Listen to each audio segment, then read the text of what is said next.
libër quhet The Albanian Files. Është një ndër botimet më të rëndësishme që kanë dalë në vitet e fundit në dritën e skenës së arkitekturës dhe zhvillimit urban në Europë dhe në botë. Është një botim i ri i kohëve të fundit dhe ka brenda punët, projektet, idet, shënimet e 60 arkitektëve dhe studiove me një reputacion të padiskutueshëm ndërkombëtar, të cilat i lidh së bashku në gjithë faqet e librit Shqipëria. Tani nuk dua të flas për librin, po dua të flas për një inkuizicion që ka nisur lidhur me librin. Një inkuizicion që buron nga fryma e bulevardit, ku protesta e filluar për natyrën ka krijuar shumë degë të tjera dhe një nga degët është pikërisht dega inkuizicionale, e cila përndjek në thonjze natyrisht, por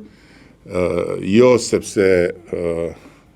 nuk përndjek, po sepse përndjek në kuptimin me fjalë, me akuza, me shpifje. Një nga gjërat dhe një nga grupet më të rëndësishme që i ka ndodhur dhe që janë qasur Shqipërisë së këtyre 30 vite, po dhe historisë së Shqipërisë. Njerëz të cilët thash e kanë bërë emrin dhe historinë e tyre në skenën e arkitekturës botërore dhe që janë mbledhur pavarësisht nga njëri tjetri në Shqipëri, siç u mblodhën dikur në New York në vitet 30, duke dhënë kontribute të cilat ndër të tjera do të bëjnë që ky vend dhe vajzat e djemt e këtij vendi, arkitekte, urbaniste, nesër të nxjerrin nga gjiri i tyre ndonjë emër apo më shumë se një emër, shqiptari apo shqiptare që do të shkëlqejnë në skenën e botës, sepse në ndërkohë këtu në Shqipëri, në kryeqytet dhe jo vetëm, ne kemi universitetin më të madh dhe më prestigjos në qell të hapur të arkitekturës dhe zhvillimit urban, ku të gjithë profesionistët e rinj shqiptar janë të atashuar pranë këtyre studiove dhe punojnë së bashku dhe mësojnë prej tyre dhe zhvillojnë talentin, dijen, rrisin pa diskutim ekspertizën e tyre fal këtij bashkëpunimi. Tani The Albanian Files është vendosur në shënjesër nga inkuzicioni se s'mund ta quaj dot intelektual, se nuk është intelektual, por nga inkuzicioni revolucionar i protestës, ndërkohë që nuk është libri im dhe nuk është një botim i kontrolluar prej meje. Unë thjesht kam dhënë aty një kontribut me një tekst parathënës. Një tekst parathënës që është patjetër krenari që unë si kryeminist i Shqipërisë të isha i ftuar ta shkruaja dhe që së bashku me gjithë këtë armat arkitektësh dhe profesionistësh të jashtëzakonshëm, të cilët janë pedagogë në universitetet më të mira të botës, ndër të tjera, të cilët thirren për të bërë konferenca mbi arkitekturën për të rejat, për të rinj, për të interesuarit dhe paguhen saqimet e kokës në vende të tjera, dhe ka ardhur si një projekt editorial tërësisht i pavarur, është konceptuar, është kuruar nga Aneke Abeglak dhe siç thash janë kontribute të studiove që punojnë në Shqipëri 2 dekadët e fundit. 2 dekadët. Është diçka fenomenale. Patjetër që ka gjëra të diskutueshme, patjetër që ka gjëra të debatueshme, të kritikueshme, çfarë të doni,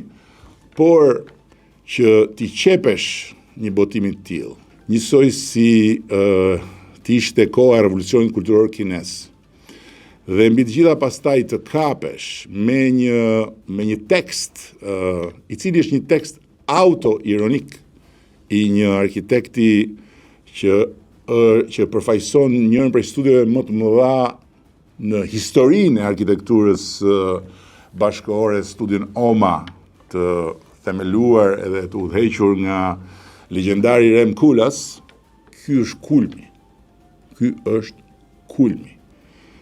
E para që ky tekst i vën aty, i cili në mënyrë auto-ironike është një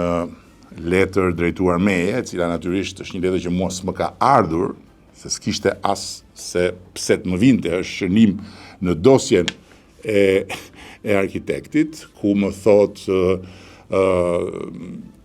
pse duhet bëhen dhe zgjedhje, ti mund bëhesh mbret dhe të bësh atë që bënin mbretërit për arkitekturën e tjerë, çështje dilemash edhe problematika që s'kan lidhje fare me ndonjë thirrje reale për të bërë mbret, është kthyer kokë poshtë. Por tregon që në fakt libri është tërësisht i lirë, i pa kontrolluar, të gjithë autorët, pra të gjithë pjesëmarrësit kanë pasur pavarësi plot në dosjen e tyre, kanë zgjedhur vetë projektet, kanë vënë vetë tekstet, kanë caktuar reflektimet dhe materialet që kanë dashur të publikojnë, dhe është një parim që shprehet qartë që në hyrje të librit, ku editoria e thotë se autonomia e autorëve është ruajtur qëllimisht gjatë gjithë procesit editorial. Dhe përfshirja e letrës hapur të René de Graaf është një dëshmi e kësaj autonomie. Letra është pjesë e dosjes personale të autorit, edhe vetë files, dosjet, është një referencë ironike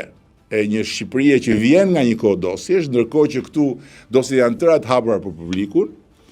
Ai e ka vendosur aty, s'ka as redaktim, s'ka as censur, dhe po t'ishte një botim propagandistik apo i kontrolluar politikisht, ky tekst nuk do mbete aty mbase. Unë as nuk e kam parë dhe as nuk më